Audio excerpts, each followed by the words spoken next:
¿Cómo integrar una carpeta de proyecto? Hablando de proyectos arquitectónicos, la integración de la carpeta de proyecto es fundamental para el logro exitoso de cualquier proyecto.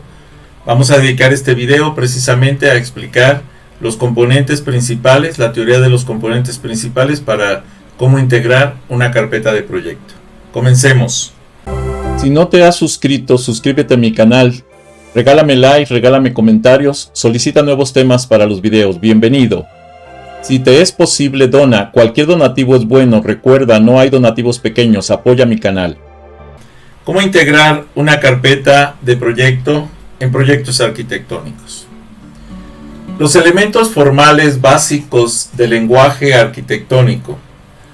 Los elementos formales que forman la parte básica de ese lenguaje arquitectónico, podemos hablar de columnas, pilares, arcos, bóvedas, dinteles, ¿sí?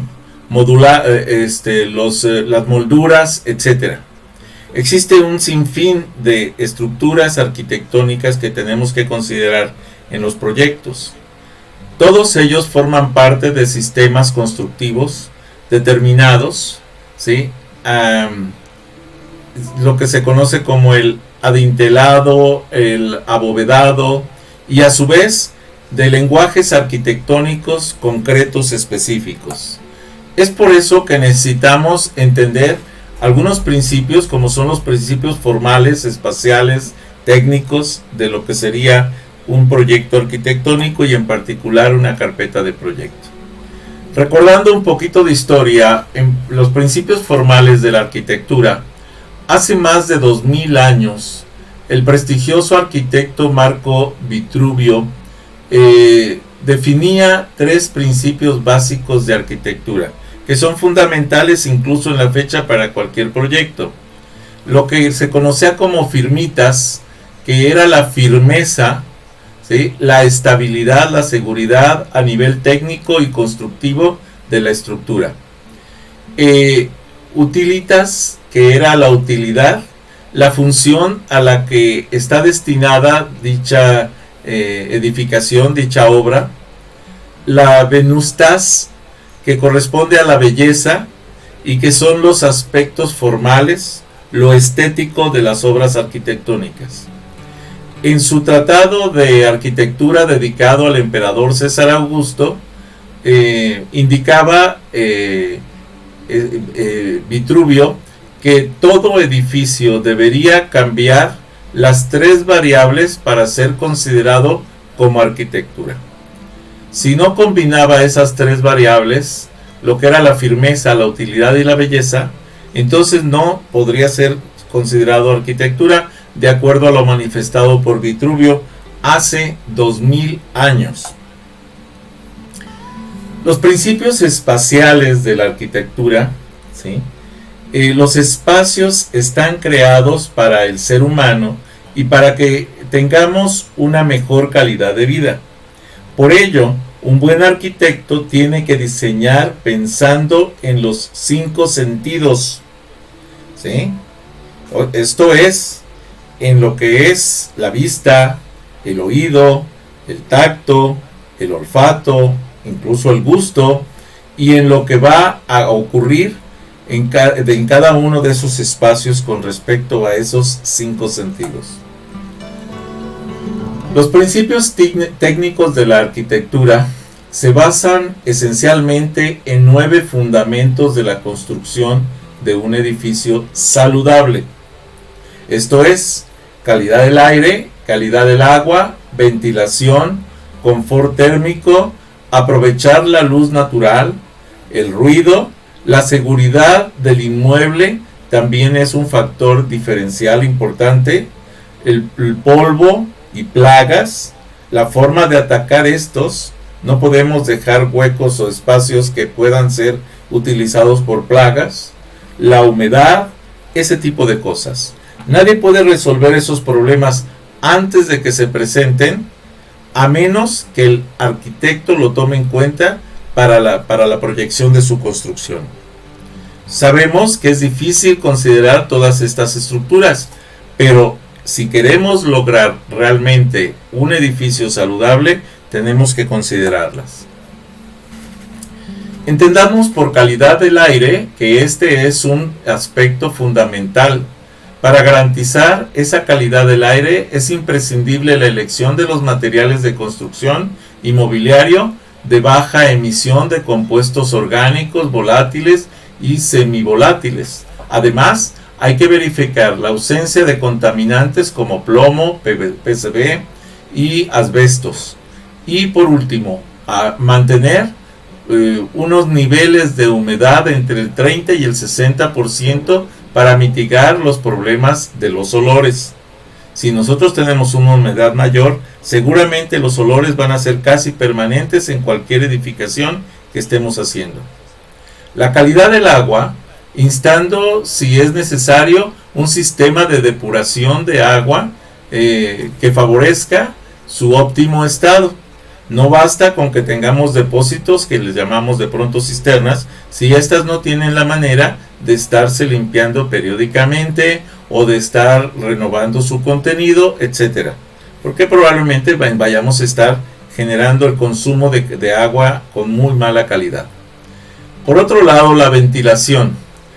Nos debe permitir establecer una ventilación adecuada para controlar las fuentes de olores, productos químicos, emisiones de todo tipo, dióxido de carbono, por ejemplo, la generación del dióxido que es incluso por la vida natural de los seres vivos que habitan la casa, pues es importante que haya una forma de ventilarla y conseguir una adecuada calidad del aire interior. Además, el confort térmico. Esto permite tomar medidas para que el confort térmico asegure un nivel de temperatura y humedad constante durante todo el año.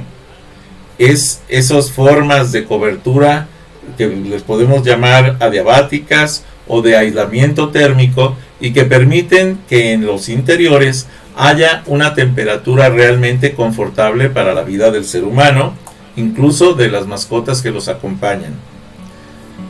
Otros principios técnicos es el aprovechamiento de la luz natural.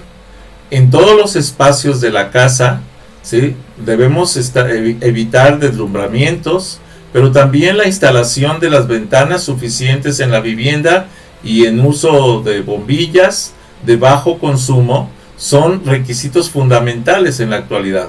Además, conviene introducir en los interiores la vegetación o diseño inspirado en la naturaleza.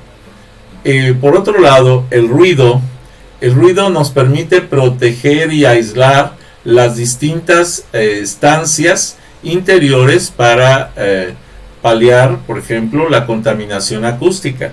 Si estamos construyendo en lugares en donde la contaminación acústica sea muy alta, cerca de carreteras y demás, probablemente el hecho de poner muros no lisos sino rugosos nos ayuda a que se rompan las ondas sonoras y hace la casa un poco más sorda a esas contaminaciones acústicas. Existen miles de técnicas. Esta es la más simple, que pudiera ser una cobertura de muros no lisa, rugosa.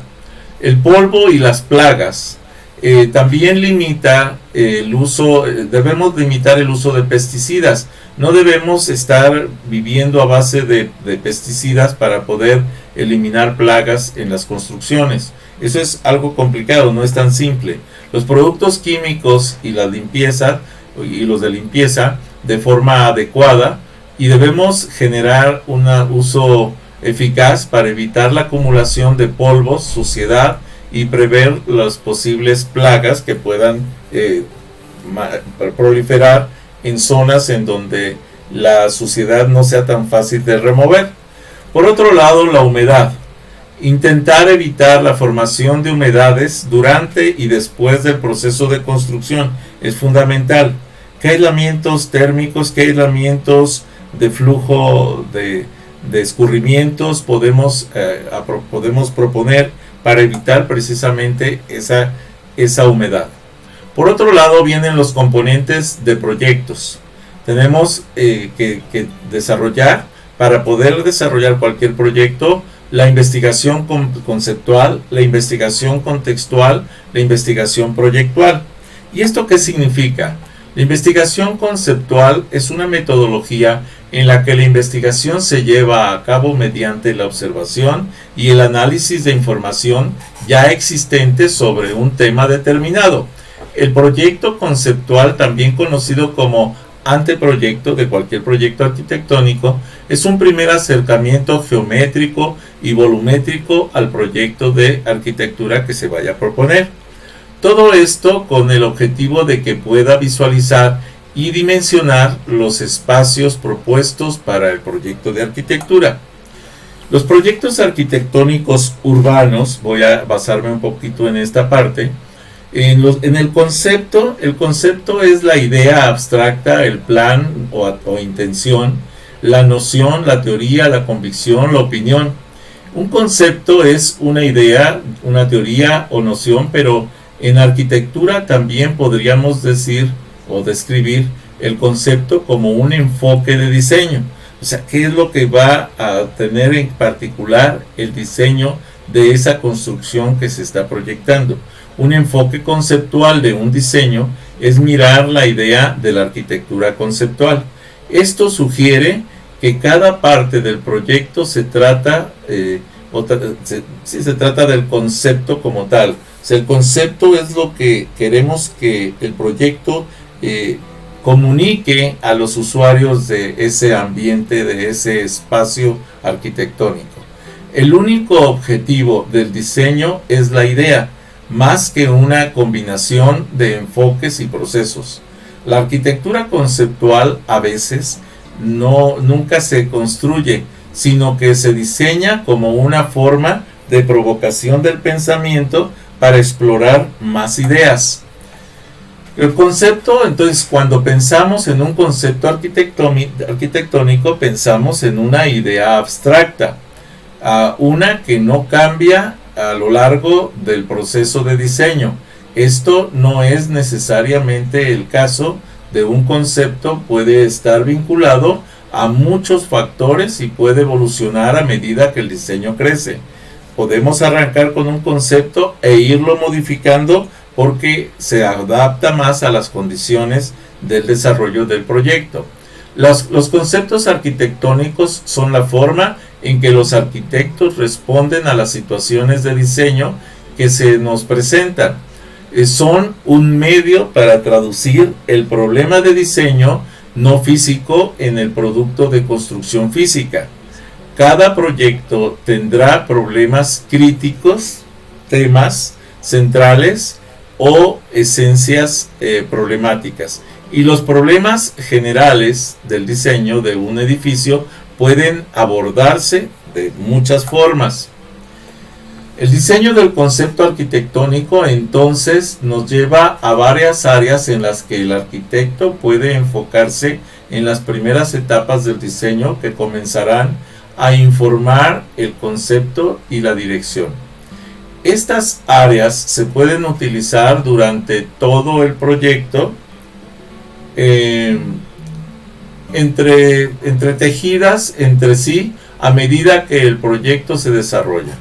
Los enfoques se pueden clarificar como funcional, enfoque funcional, material, contextual, formal, colaborativo, filosófico, y los temas antes mencionados se pueden combinar y cambiar para ampliar y explorar los diferentes enfoques para el desarrollo del diseño y del concepto. Así, en el concepto funcional, podemos contestar algunas preguntas como: ¿deberíamos abordar el diseño con la función en la vanguardia de nuestras mentes? ¿Qué tan vanguardista podemos hacer esa obra? A la otra es: ¿en el proyecto tiene más relevancia el elemento funcional que el estético del edificio? Porque recuerden que tenemos que tener esa combinación. Luego, ciertamente hay algunos tipos de edificios que haríamos que funcionasen en lo más alto de la lista de prioridades. Sobre todo, por ejemplo, edificios que van a ser utilizados para la atención a un público edificios gubernamentales, deben de estar orientados esencialmente a la función. Si vamos a hablar de un museo, de una construcción estética, entonces probablemente la función no sea tan prioritaria, sino la vista, ese arte, esa estética. Mientras que si lo que buscamos es el aprovechamiento de áreas, entonces probablemente la distribución espacial sea lo prioritario en la lista. Una fábrica tendrá requisitos, ¿sí?, funcionales bastante particulares, o si diseñamos un hospital, nos gustaría asegurar que el edificio se pudiese utilizar de manera efectiva por encima de cualquier otra cosa, o sea, una actitud funcional del edificio. El hecho de que nos centremos en enfoque funcional del diseño no significa que no podamos demostrar creatividad y talento. Hay que tratar de incluir estos factores. Cada proyecto presentará oportunidades para resolver problemas, ser innovadores, pero puede ser que en algunos casos la función de los edificios sea el enfoque clave. Por otro lado, el concepto material, podemos acercarnos a nuestros diseños mirando los materiales de la constructora, de la estructura más bien, como parte de nuestro concepto inicial. Al centrarnos en un material específico, nos llevaremos naturalmente a formas particulares de construcción, creando así tipo de apariencia orgánica, etc. Hay que elegir el tipo correspondiente. Quizás seleccionamos un enfoque de materiales basado en el contexto de nuestro sitio, que sugiere un uso histórico de un material en particular que queremos usar de una manera más innovadora. Hay ocasiones en las que tenemos una construcción en un área en donde ya se tiene por historia el uso de ciertas formas o ciertos tipos de materiales. Habrá que analizar si es la forma que estamos buscando o si tenemos que hacer alguna innovación a la utilización de ese tipo de materiales. Y si no, cambiar el material correspondiente, habrá que checarlo. Por otro lado, al seleccionar materiales locales, brindará a los visitantes locales una sensación de comodidad y familiaridad, al tiempo que dará un guiño al entorno natural. Podrá incluirse dentro de ese crecimiento y entorno natural sin que rompa con el esquema tradicional y los beneficios ambientales del abastecimiento local, que favorecen incluso la reducción del costo de la construcción. Por otro lado, la investigación contextual nos lleva al reconocimiento de situaciones, problemas y análisis de contextos reales. Por ejemplo, iniciamos con la fase de observación. ¿Qué es lo que está inmerso o en dónde está inmersa el área, el espacio de edificación y cuáles son las características del área? Eso es una observación directa. La fase de transcripción. ¿Cómo puedo transcribir ese entorno que envuelve a la zona en la que voy a plantear el proyecto arquitectónico que se está solicitando? Luego la fase de análisis. Hay que hacer el análisis para determinar los factores que están en pro o en contra de un tipo de construcción planteado. La fase de formulación. ¿Cómo puedo hacer combinaciones, estructuras, etcétera? El planteamiento de hipótesis. ¿Cuál es la hipótesis? La hipótesis de la construcción. ¿Qué es lo que va a resolver el espacio, la forma, la estética, etcétera? O la función también. La socialización. El proyecto arropa, agrupa, aglomera, aglutina ese nicho social en el que se encuentra o rompe con todo el esquema social del lugar. La investigación contextual son estudios del contexto de los factores extrínsecos a lo que es el predio de construcción. Si es urbano, si es natural, si es histórico, si es vital, si tiene un significativo del entorno, los contextos, o sea, análisis de factores extrínsecos al edificio por el núcleo social en el que se va a desarrollar. Un enfoque contextual de nuestros conceptos analizará el contexto del sitio y sus alrededores, las características históricas del área, las personas que ocupan el área. Después de todo, casi toda la arquitectura es para personas. Sí podemos estar hablando de que hay arquitecturas específicas para animales, por ejemplo en un zoológico y cosas así, pero la verdad es que la mayoría de los sitios tienen un enfoque para lo que es la protección, el cuidado, la guía, la funcionalidad para las personas. Con este tipo de concepto aprovechamos precisamente una vez más nuestro análisis del sitio, explorando los datos que hemos recopilado sobre el sitio, tanto físico como todos los entornos sociales del mismo. Cada proyecto debe tener un elemento de enfoque contextual, ya que cada diseño debe considerar su contexto, sitio y entorno. Algunos diseños pueden centrarse más en estos que otros, y algunos pueden tomar esto como el factor más importante en el diseño.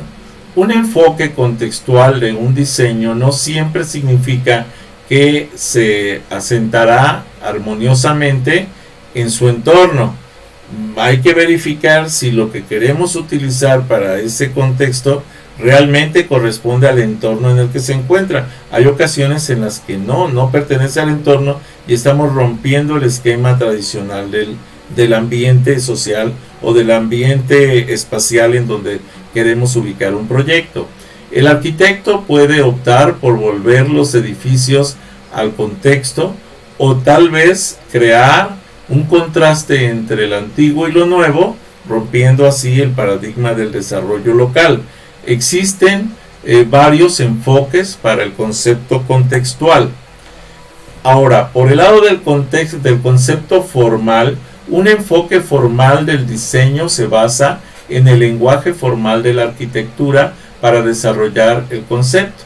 Buscamos la arquitectura del periodo clásico, por ejemplo, para informar nuestro enfoque, para desarrollar las reglas formales del diseño, o los órdenes clásicos son uno de los primeros sistemas de lenguaje arquitectónico que dan formalidad a la proporción, la escala y la forma. Aunque el diseño puede no ser clásico en su estilo, puede ser que las reglas formales de proporción, escala, la sección dorada y demás se traduzcan en edificios contemporáneos, ¿sí?, que estarían rompiendo con un paradigma tradicional clásico.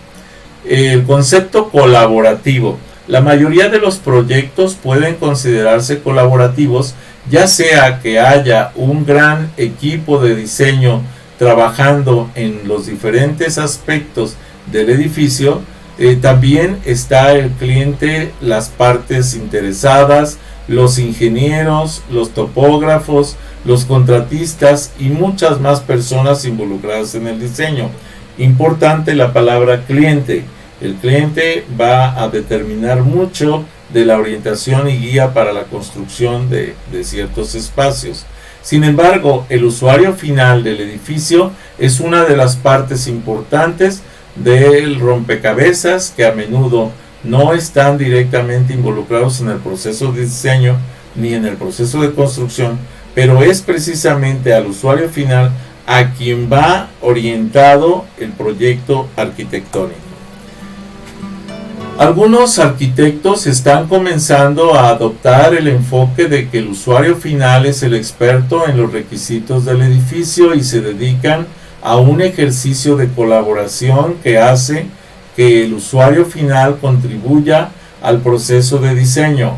Sí puede ser importante y puede funcionar, pero también debemos de entender que los expertos en el área, en el aprovechamiento de espacios, en las formas constructivas, en las formas de desarrollo, en las formas finales de una obra, son los arquitectos, son el arquitecto, y el usuario tiene probablemente una visión sesgada del aprovechamiento real que puede dársele a ese proyecto.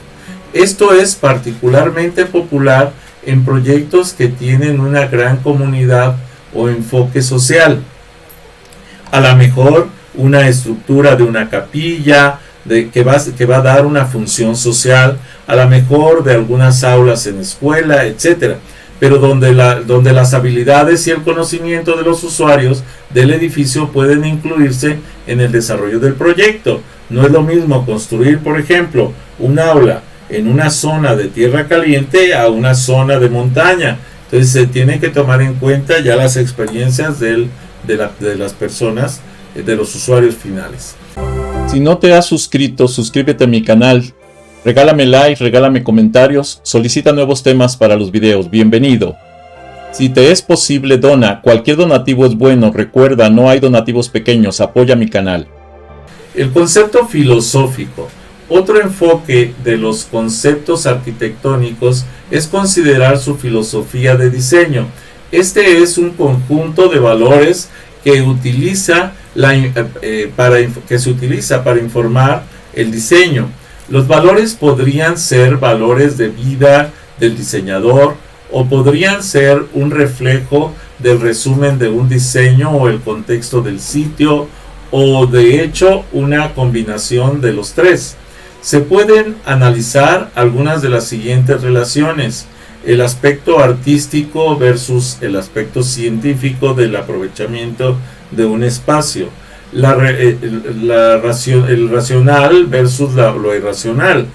Podemos tener aspectos muy lógicos que nos dicen que así debe desarrollarse, que sería lo más racional, pero también puede caer en la parte de irracionalidad cuando tenemos caprichos de estética, de tratar de proyectar algún mensaje con esa obra, y entonces rompe con ese esquema racional. El personal versus el universal. Si va a ser para una sola persona o para un grupo muy reducido de personas, un núcleo muy pequeño, o se va a abrir a un grupo social. El visual versus el no visual. Probablemente no podamos ver, si estamos construyendo estructuras en un sótano, podríamos ver tal vez las partes interiores, pero jamás podríamos estar analizando las partes exteriores de la construcción. Y bueno, entonces vamos a tener que darle no prioridad visual al exterior, sino al interior del inmueble tal vez, y pues no podría ser un proyecto como tal visual en su exterior. Las necesidades versus los deseos. Una cosa es lo que necesitamos y otra cosa es lo que deseamos. Sin embargo, muchas veces se confunden ambas. El individuo versus la sociedad. Una cosa es lo que el individuo quiere o requiere, y otra cosa es lo que la sociedad demanda de ese espacio que se va a construir. Ese concepto filosófico sigue siendo, más adelante se puede pasar a analizar sus valores en términos de diseño. ¿Cómo funcionan estos valores con los problemas de diseño que enfrenta en el proyecto en particular? Bueno, pues tenemos que verificar lo ordenado contra lo aleatorio. O sea, hay cosas que nos piden que fue ordenado o que podemos aleatorizar y cambiar, contrastar para provocar alguna modificación. Lo estructurado contra lo no estructurado.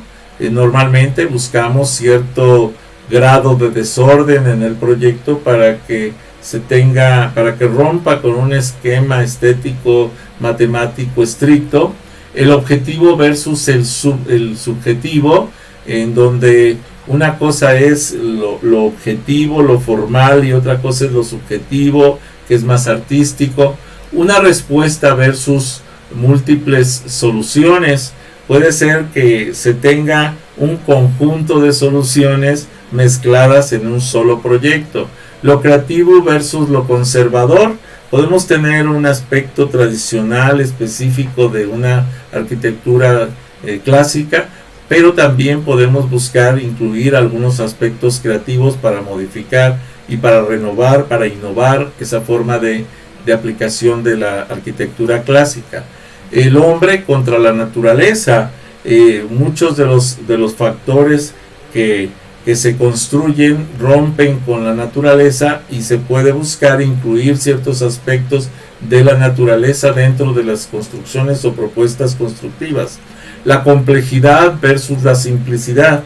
Hay aspectos arquitectónicos muy complejos, hay aspectos arquitectónicos muy simples, y en ambos casos se puede lograr un nivel de compenetración y de funcionalidad y de arte en esas estructuras. El diseño para ahora o el diseño para el futuro, tenemos que cuidar qué es lo que buscamos, lo que necesitamos en este momento, lo que vamos a necesitar en 20 años, y vamos a dejarlo preparado para esos 20 años o vamos a construir para este momento. El proceso modelado versus el proceso aleatorio. El modelar es anticipar todas las estructuras y verlas, tratarlas de identificar. El proceso aleatorio es cuando podemos evitar todo el modelaje como tal y buscar probablemente esa adecuación artística de los proyectos. La investigación conceptual, conceptos básicos, lo urbano, lo arquitectónico, lo tecnológico. Los conceptos básicos arquitectónicos se trata de los recorridos que pueden darse en un espacio de acuerdo a las conexiones que existan. En otras palabras, se refiere a la forma en la que las personas se desplazarán por el espacio del lugar. Es la organización de los espacios del proyecto. Eso se conoce como un concepto básico arquitectónico. Así podemos hablar de acabados, las circulaciones, las distribuciones, lo que se conoce como mood board, el programa, los herramientas, el puente térmico, las zonas húmedas, las superficies útiles, porque todas están enlazadas en un proyecto. Así los acabados, este término se refiere a las características en las que finalmente se deja una estructura o elemento arquitectónico en cuanto a su aspecto.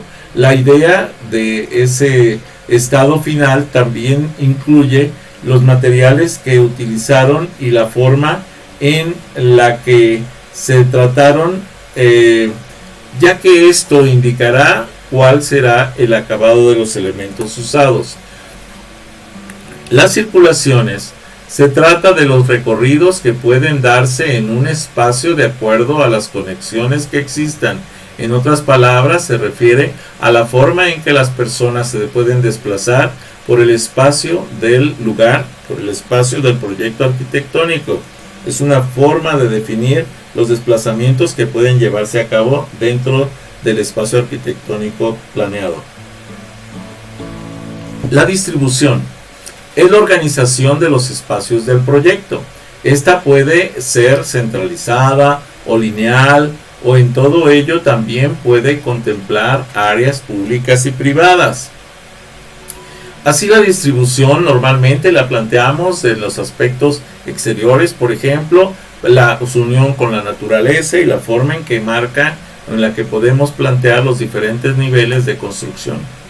El mood board, este término puede ser traducido al español como collage de ideas, o sea, la combinación de ideas o lluvia de ideas, y se trata de un proceso de diseño en el que referencias, inspiraciones, imágenes o palabras se agrupan para luego ser evaluadas. El programa corresponde al primer paso de elaboración de un proyecto, ya que allí se establecen las necesidades especiales y la jerarquización de los espacios. Esta información es la que posteriormente se utiliza para la planeación, organización y elaboración de los diagramas y cualquier otro material necesario en el proceso constructivo.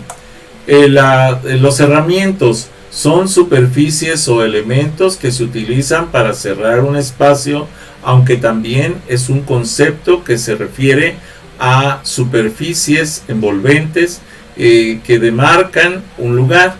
En definitiva, se puede entender como piezas que delimitan una zona y separan los espacios. Hay veces que separamos definitivamente con bardas, con áreas, con limitantes, pero hay veces que hacemos una limitación únicamente simbólica al poner algo que rompa el flujo directo de traslado de un área a otra. El puente térmico se refiere a los puntos de las fachadas, en los tejados, en las que el calor se transmite con más facilidad que en el resto de la estructura. La razón de esto puede ser porque están hechos de un material más conductor o también porque el elemento se encuentra en contacto al mismo tiempo con el aire de afuera y de adentro.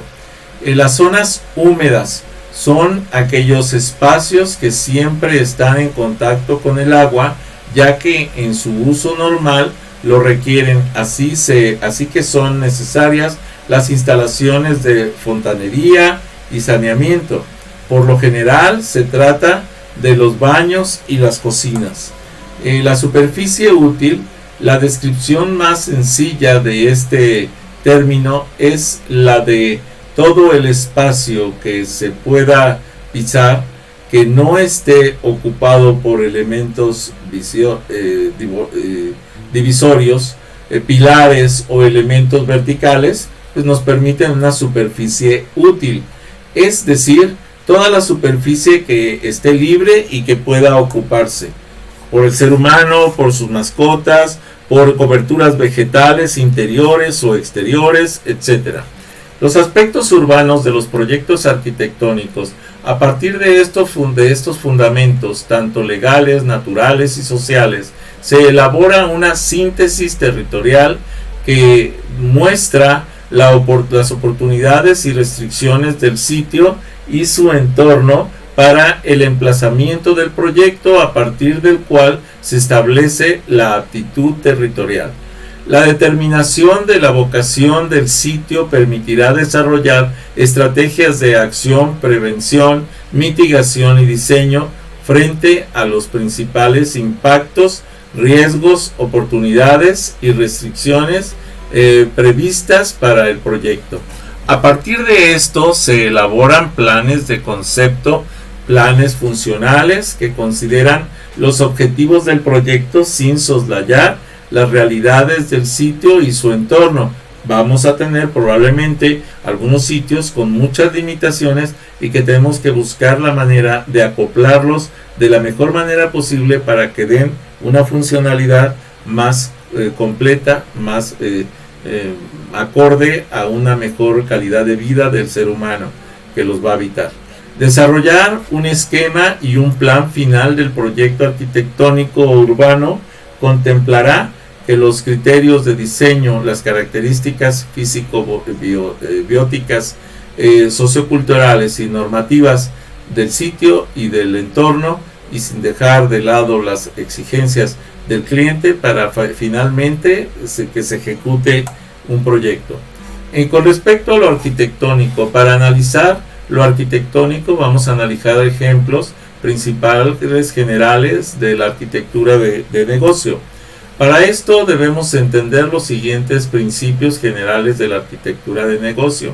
Tenemos que cuidar la excelencia del servicio al ciudadano, los costos-beneficios, racionalizar, estandarizar, intercambio de información, viabilidad en el mercado, la federación, la co-creación, la escalabilidad, los archivos, la seguridad de la información, la sostenibilidad y la neutralidad la neutralidad tecnológica. Rápidamente vamos a hacer un análisis y el recuento de estas características. Entonces, la excelencia del servicio al ciudadano permite fortalecer la relación de los ciudadanos con el Estado gracias a los servicios que se pueden ofrecer, a la funcionalidad de los edificios. El costo-beneficio garantiza que las inversiones en tecnología tengan un retorno medio a partir del impacto de los proyectos. El racionalizar nos lleva a optimizar el uso de los recursos teniendo en cuenta criterios de pertinencia y reutilización. El estandarizar nos lleva a que ser la base para definir los lineamientos, políticas y procedimientos que faciliten la evolución de la gestión de TI del Estado colombiano hacia un modelo estandarizado. El intercambio de información permite fortalecer los esquemas que estandarizan y facilitan el intercambio de información, el manejo de fuentes únicas y habilitar los servicios entre entidades del sector gracias precisamente a sus proyectos constructivos. La viabilidad del mercado permite contener definiciones que motiven al mercado a planear y diseñar soluciones según las necesidades, ¿sí? En este caso, de hecho, este proyecto fue desarrollado en Colombia.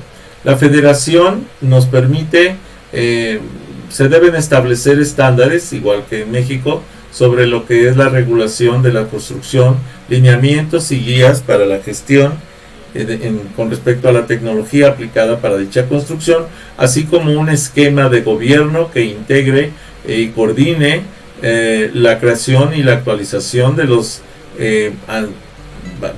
todos los aspectos. La implementación del marco es responsabilidad de cada entidad, sector, de cada área que permita la construcción.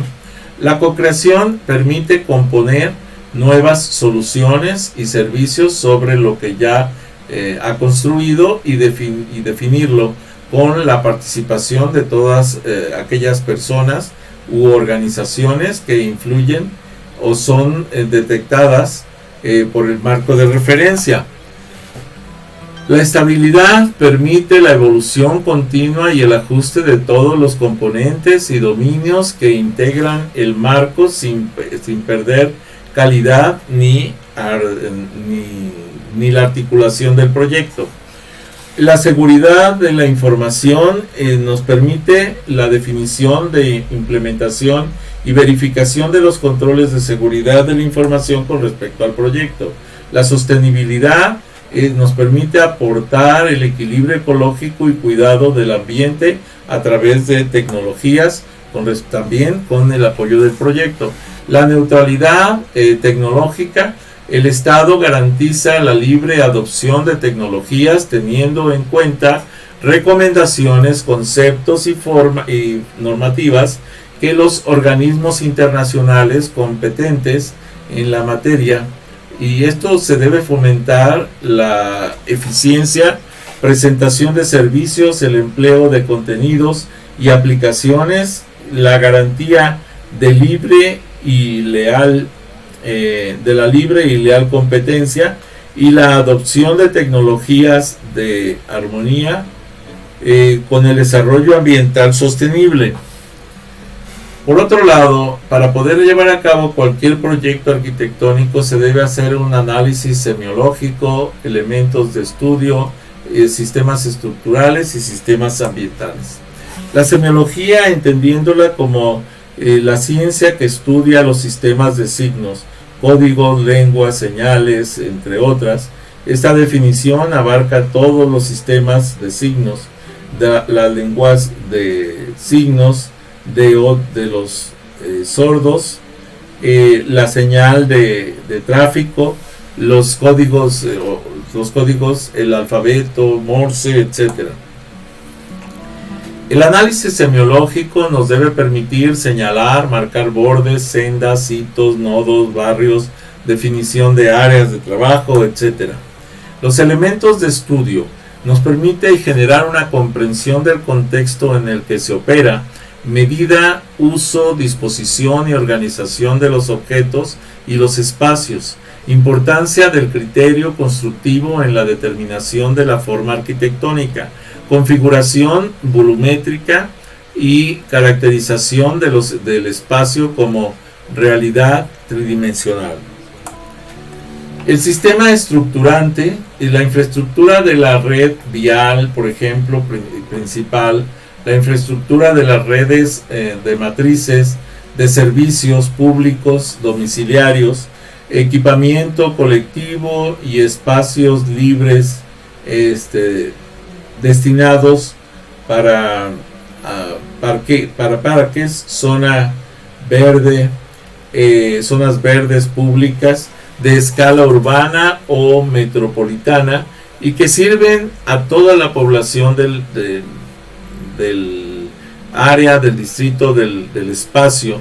El plan de ordenamiento territorial, o sea, el respeto a todas estas estructuras, la investigación proyectual, los proyectos basados en determinada teoría, la metodología y las técnicas innovadoras para enriquecer la práctica profesional arquitectónica. Sistema ambiental, que son los factores y elementos climáticos, variables climáticas analizadas, propuestas de zonificación climática, distribución de centros urbanos por zonas climáticas. Y hasta aquí esta presentación. Si no te has suscrito, suscríbete a mi canal, regálame like, regálame comentarios, solicita nuevos temas para los videos, bienvenido. Si te es posible, dona, cualquier donativo es bueno, recuerda, no hay donativos pequeños, apoya mi canal.